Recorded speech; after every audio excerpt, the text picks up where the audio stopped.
In this video, I'm going to show you how we can use Google Colab. Google Colab, it's basically like a Python environment where you don't have to install everything on your machine. It's basically just an environment created by Google. Basically, it allows you to do things you would do usually with Python on your machine, but you use their computers, and I think it also allows you to use some GPU power, which would be handy if you're trying to do machine learning and this sort of thing. Let's just do some basics to understand how this is going to work. So if you go to colab.research.google.com, this is where it's going to take you. So here I can create a new notebook. So basically that's like the Jupyter notebook if you're familiar with Python. And basically it created a new one for me. I'm going to go ahead and name this on top here. So this is where we can basically write our code. So if I open this thing on the left, see it has like some table of contents that you can use, but here there's also like snippets of codes that are already done. So you could use them as a starting point if you wanted to. See, there is this import data from Google Sheets. So if I click on that, it gives me an example of the Python code to get some Google Sheets data. And it also gives us the libraries that we need to install. So basically this is like pip install. So apparently it allows you to install packages as well. And we'll need to try to see if you can install some random packages too. But for now, it gives us that this is the example. If you start with an exclamation sign and then you do the command that you do in your command line to install a library, that's pretty much how this works. So I'm just going to go ahead and click insert, and that will just take all of this code and put it in here on the right. And the first thing we need to do, we need to run this line to actually install this gspread Python library. So if I go ahead and click on this to run this, see, it does whatever it needs to do. It's successfully installed. So I'm going to assume that this is probably using some sort of Anaconda distribution. So it's probably going to have Pandas and NumPy and some of those tools already installed. So that's now installed. So now this is that second piece of code that now imports that library.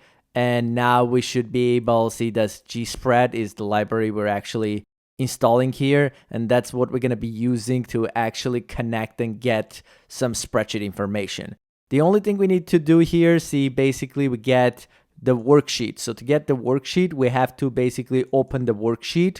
As you can see, one way is to use the name of the worksheet, which would be basically this name. But names of worksheets could actually be the same on your Google Drive. So for that reason, why don't we just go look into this library, gspread, and their documentation to see how we can change that to get the ID. So here's their documentation, API reference. See, there's open, which is the one that we're using. Now there's this open by key. That's probably what we're trying to do. Or we can use this URL. That's fine too. I'm probably going to be using this key one. So I'll take that and I'll do this open by key instead of open. And then here, let's just go get the ID. So there's our spreadsheet. Let's just go paste this and get the ID part out of this. So that's that, and all of this over here needs to go. So as you can see here, there's the sheet 1 that should refer to the first worksheet. Now I'm sure there are other methods here. Let's try to go and look into like this object that will probably get us a workbook, and inside of that we'll have different methods. So if you look here, see this open by key returns a spreadsheet instance. So if we click on this, then we should be able to see inside of that what we have. We have this add worksheet, we have duplicate, let's see.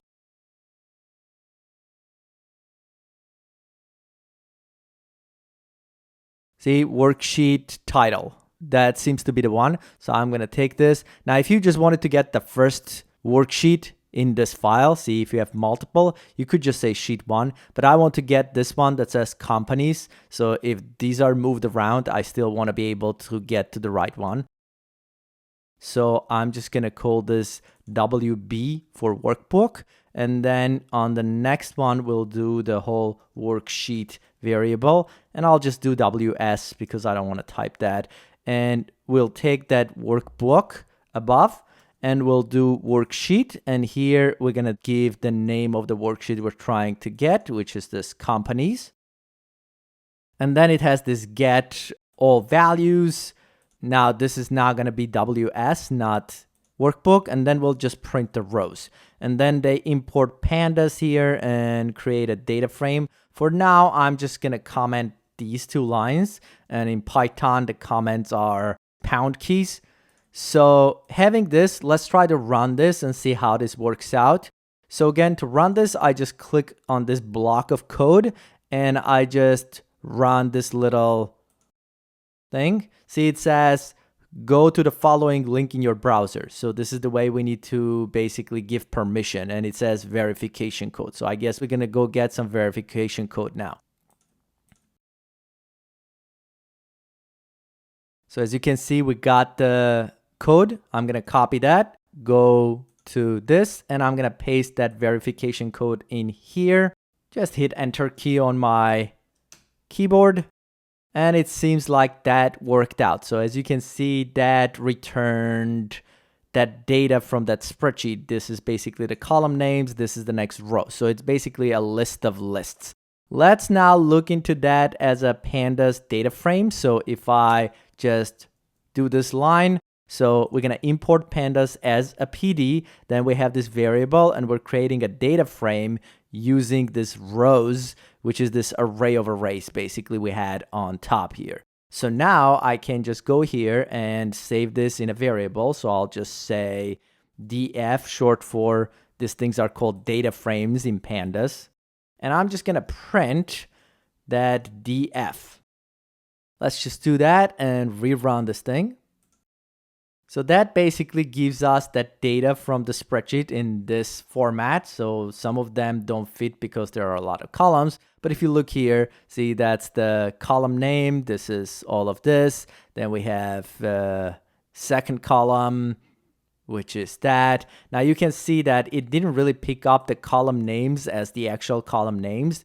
It's just going by indexes here that it created. So while we're creating the data frame, we probably have to tell it to use the first column as the headers. So let's just go open Pandas documentation. I haven't used it for a while. I think it's something like headers true or something, but I'll have to check and see. So I'm going to go check the documentation for this data frame from records to see what it says. So here is Pandas documentation. So as you can see, it has data. Let's see. So it seems like it has columns separate, and it doesn't have a way for us to grab that first one. Let's just look in the regular data frame. So I guess that whole like header thing works when you have a CSV or an Excel file, but here it seems like we have to do columns, and that's fine. So if I go back, I will have to pass a second argument for columns. And basically what we need to do, we need to make sure there's rows. We grab the first row out of that and put it as columns, as an array here.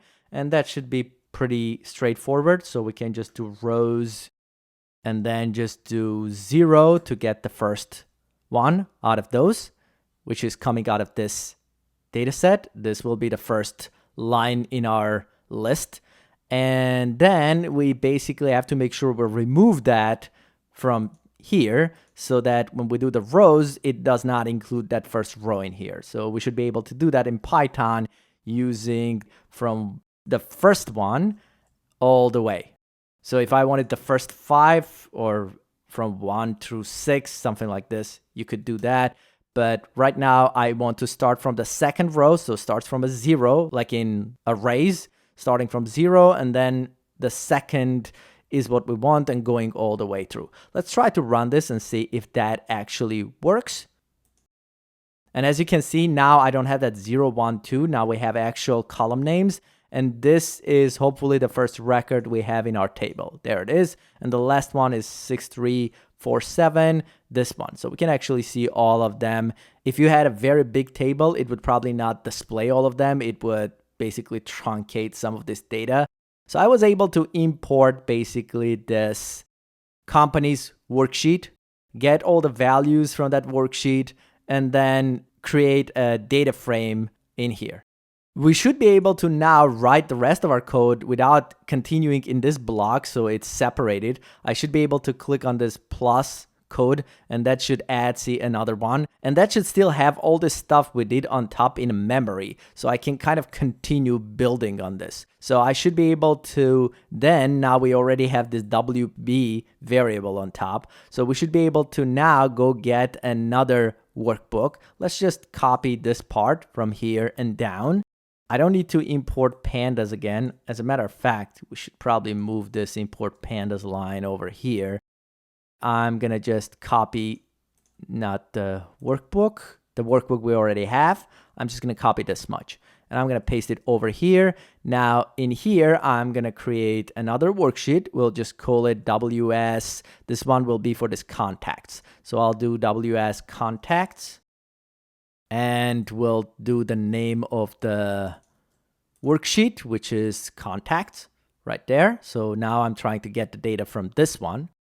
So in this one, again, we have to declare a variable. Now, we probably don't want to leave the same variable name as it is here, even though we're not really using that anymore. We already have that in this pandas data frame, so maybe we don't really care about it all that much. I'm just going to keep a different variable here anyways. So I'm just going to take this new WS contacts and get the values. So that's going to be the variable that's going to hold the data. And then we should be able to do that same thing. We're going to get the first row to get the column names from here. And then we're going to get the rest of the data to plug it in as the data right here. Oh, actually, this should be columns.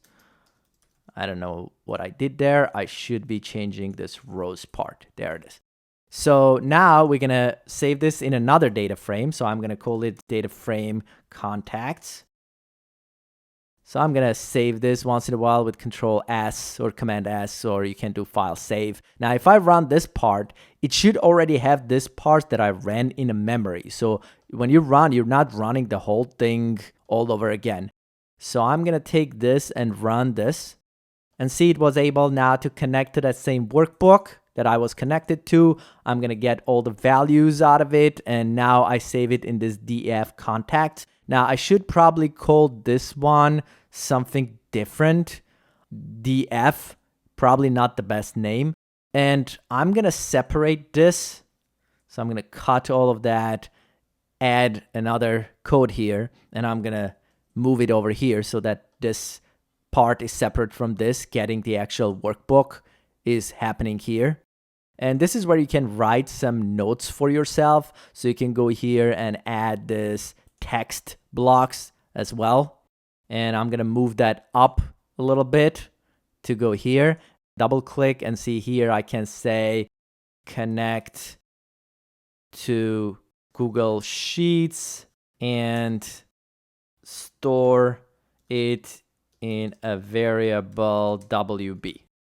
So you can do notes for yourself like this or for other people. So we're going to go here. Now I want to change this to have a different name for this data frame. So instead of calling it DF, I'm going to call this one DF companies. Now, because I'm changing that variable name, I need to rerun this code to actually execute this. So that's now called DF companies. Now I have DF companies and I also have DF contacts. So now what we could do, let's add a code here. We could now work with those two data frames. So for example, we could merge them using this column IDs. So I have column IDs here. This is 330. If I look here, it's this one. So this is this line. So we can use that key column similar to like how you would do a VLOOKUP or index and match and do a merge.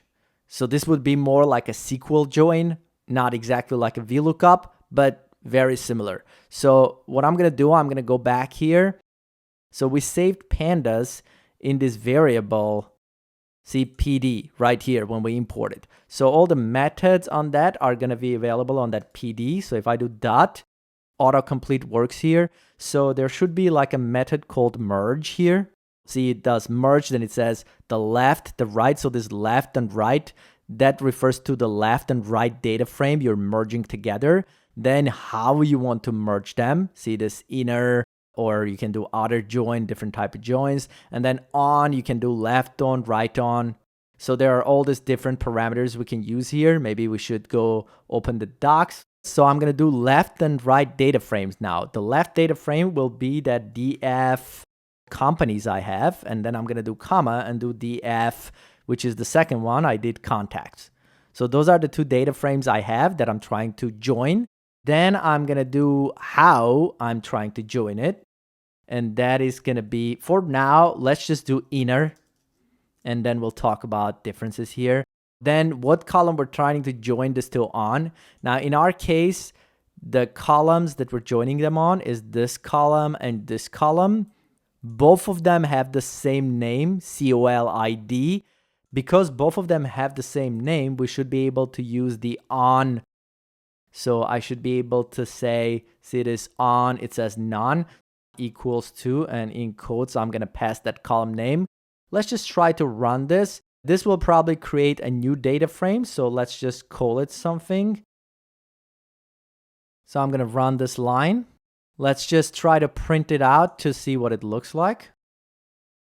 So if I run this line, hopefully we should have a new data frame. It says 11 rows, 9 columns. So 4 here and 4 here, and then we have this. So we can't really see all the columns here. So we should be able to set some options here for our pandas. We could do it below, but I'm going to go back here and add that on top here right after we import pandas.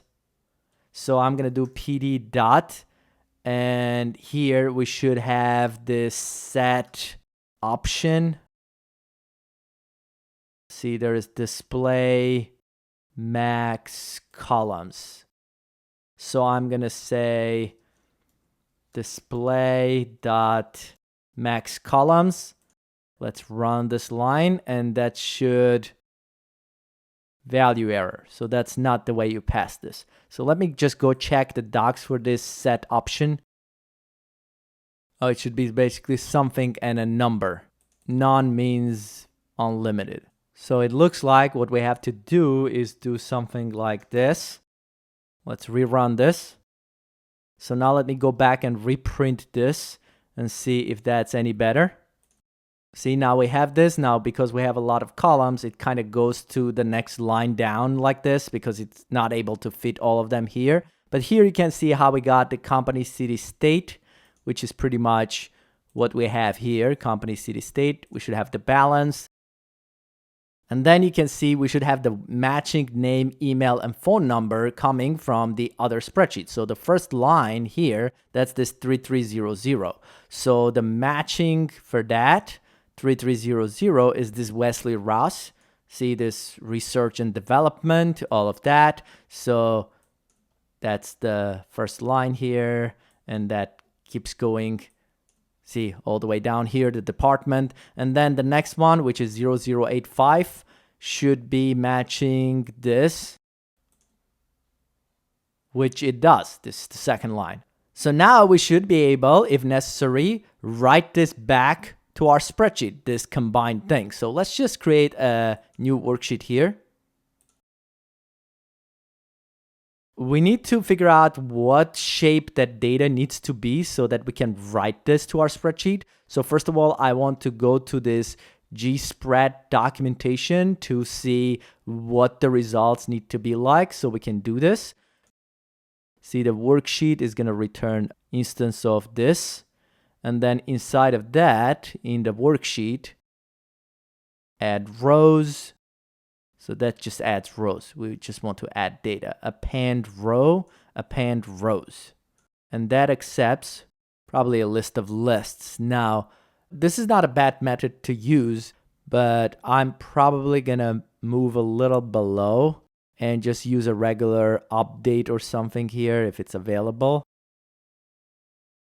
So it says update and it says the range name right here, optional. Interesting. Data to be written and then parsed or not. Okay, let's try to do this. So we're going to use this update. So that means we need to get the data in our pandas data frame that we get the way it is. We need to convert that to an array of arrays so we can take that and write it to our spreadsheet. Now, this is right now a data frame in pandas. It's not an array of arrays. So I'm going to take this combined data frame. Let's move this down right here. That, and there was this two.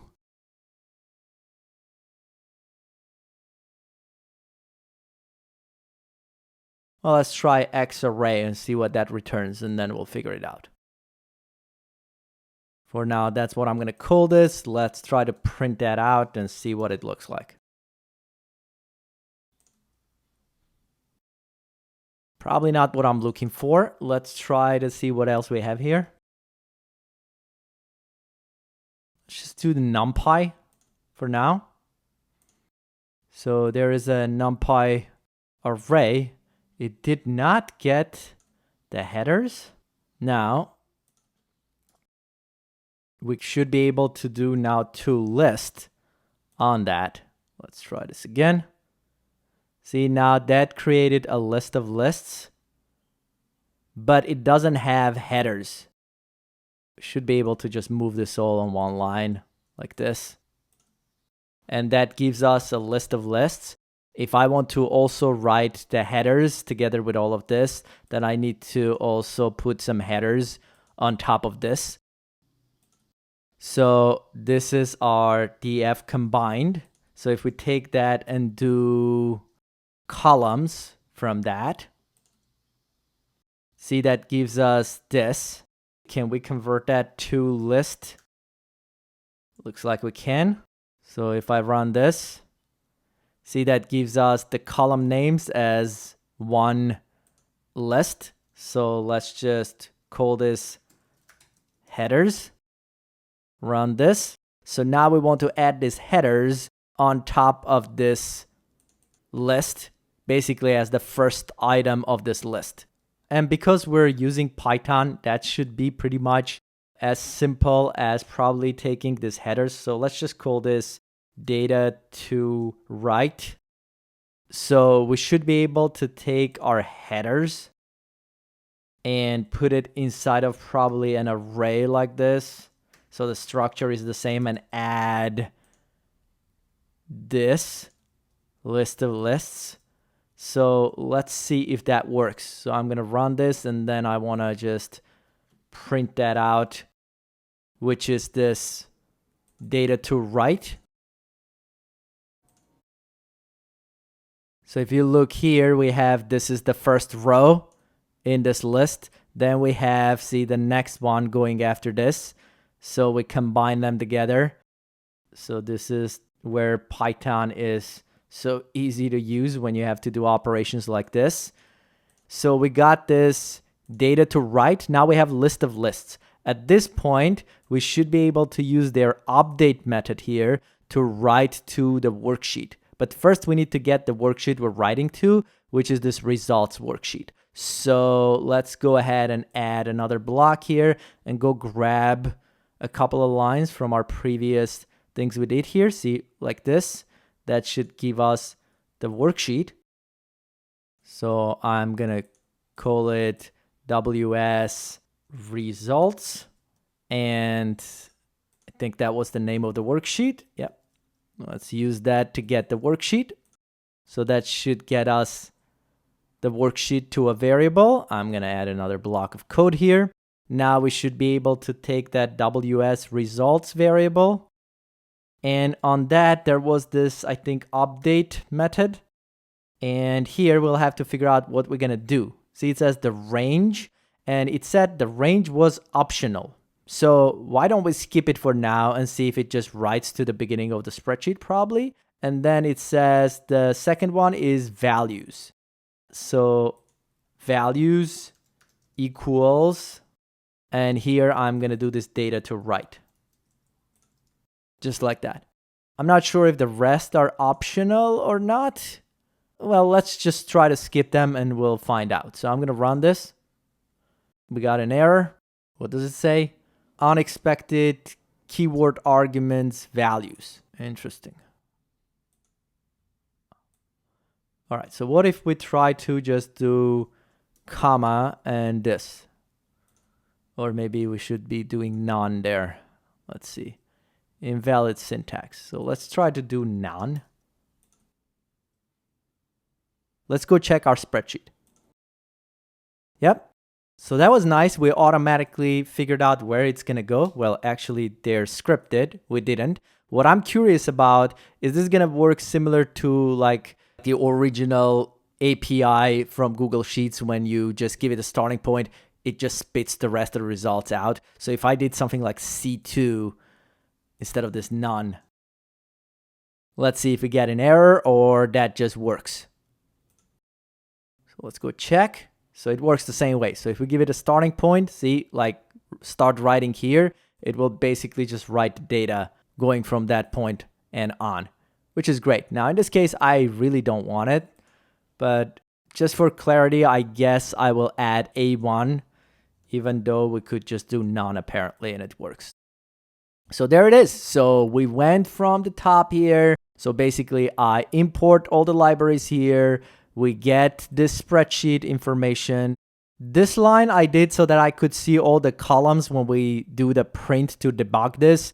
If you wanted to have limited columns, you can type something like 30 here to limit to maximum like 30 columns. I just did none, so it gives me all the columns. And then we get the worksheet, and then we basically read that worksheet into a data frame right here. And then we do another worksheet, we read it to another data frame. Now, because they are both Panda data frames, now we can do all the stuff we can do with a data frame. So right here, we did this merge with an inner join. So if you didn't want to do inner join, you could do left join here. So if I now check, it should be pretty much the same thing in this particular case, because every ID in this case has a matching number. But if I go change this one to, let's say, A, B, C, D, E, F, G, now it no longer is matching. I will have to go back and re-import this because otherwise it's not going to know about this. So I have to go and re-import the part where I get the data from this worksheet, which is this companies one. So I'm going to run this line. So now see, we got this A, B, C, D, E, F, G. So now if I go back and rerun that same merge, if you look, let's print this. If you look here for this A, B, C, D, E, F, G, it gets, well, these are actually coming from the same spreadsheet, and that's the line 3. But if I get to this, see, the name now is NAN, so it's not available, not available. Basically, we get that NAN.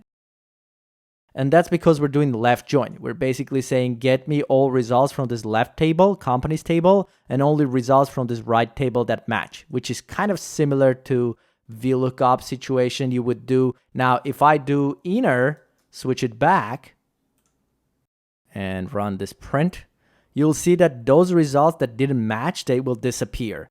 Because with inner match, it will only get you results that are available on both tables. And then you can do right join, which is the right outer join basically. So that should get you all the results from right table and only results from left table that match. So now we should be able to get all of the people from the other table. But in cases when there is a person that doesn't have a matching column ID from these companies, it would still return those and give us not available. Like, for example, like this one. See, there is this 1344. If I go here in companies table, there is no 1344. But if I go to contacts, we have this person 1344. So there's no matching company for this person. But because we said right join, we're saying get me all results from this right table, which means it's going to get all of these people and it's going to get all the lines from here that actually match those people. And then we should also have what's called a full join. I believe that should just say full. If it doesn't, I'll go check the docs. But that means it's going to get all results from both tables. So if I run this, apparently that's not full. Let me go see. Maybe it's just outer or something.